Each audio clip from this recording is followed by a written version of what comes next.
Hamıya salam, necəsiz qızlar? Yeni vloqa xoş gəlmisiniz.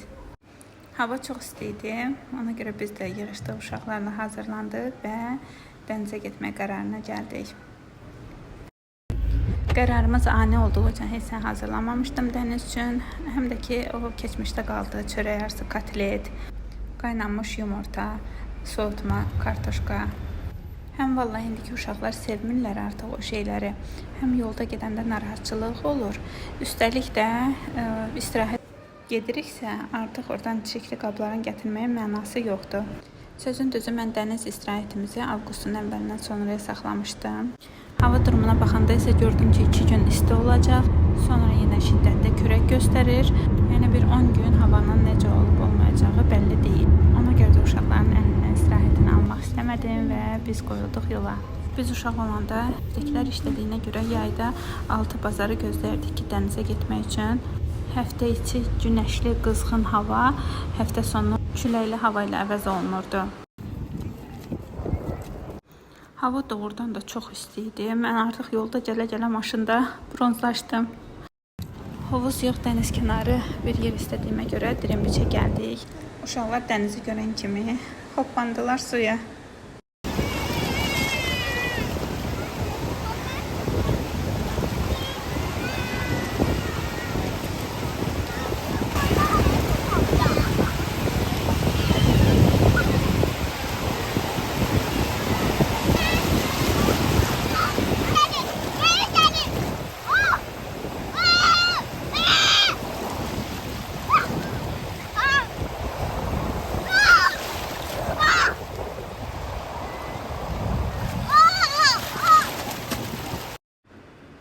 Uşaq vaxtı Məhəmməd Əli çox qorxurdu sudan. Ləpə gələn kimi qaçıb çıxırdı dənizdən. Gerçəkdən də vaxt zaman tez keçir. Keçən il başqa qayğılarla gəlirdimsə dənizə, bu dəfə qorxularım tam başqa idi. Keçən il dənizə salmağa çətinlik çəkdiyim uşaqlar bu il dənizdən çıxmaq bilmirdilər. O da biraz narahatçılıq yaradırdı məndə, çünki uzağa getmələrinə biraz ehtiyat edirdim.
Getdiyimiz məkanda karter, skuter, banan kimi əyləncə vasitələri var idi.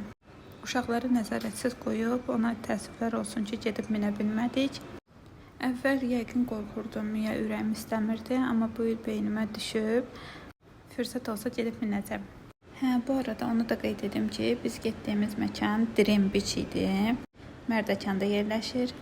Besetkaların qiyməti 40, 50, 60 AZN arasında dəyişirdi. Çətir altı stollar isə 30 manatdan başlayırdı. Buranın qumu narın və quru olduğu üçün buranı əsasən seçdik. Qumluq ərazi yaxşı olduğu zaman uşaqlar qumda istədikləri kimi oynaya bilirlər, insan isə rahat öz istirahətini edə bilir.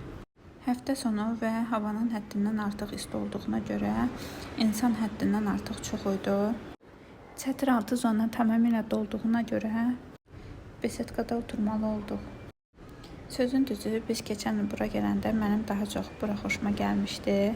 Mən bildiyimə görə bura onda həm yeni açılmışdı, həm də insanlar az idi. Şəkil çəkdirmək üçün fotozonalar həddindən artıq çox idi və yeni idi hamısı. Bu il 2 fotozonanı yığışdırmışdılar. Onun yerinə skuter, banan və başqa adrenalin vasitələrini əlavə eləmişdilər. Bəs siz hansı dəniz kənarı istirahət məkanlarına getmisiniz? Hansı dəniz kənarı təmizliyinə görə bəyənirsiniz? Getdiyiniz məkanlar haqqında düşüncələrinizi rəy bölməsində yazsanız, biz də məlumatlanmış olarıq. Biz bu dəfə dənizkənarı pasiv istirahəti seçdik. Uşaqlar dənizdə əyləndilər. Mən biraz bronzlaşdım. Günəş vannası qəbul elədim. Dəniz kənarında oturub sakitcə dincəldik. Uşaqlar dəniz kənarında hələ dəniz qabığı da topladılar çoxlu. Qızım əzizləyib hələ onları evə də gətirdim. Qəşəng yuyub hamısını təmizləyib ondan nəsə hazırlamaq fikrindədir. Arada belə ən primitiv, sadə görsənən istirahət belə insanın boşluqlarını doldurmağa kömək edir. Bizim bir günümüzün ekrana yansıyan görüntüsü bu qədər. Siz də əgər bəyəndinizsə like edib abunə olmağı unutmayın.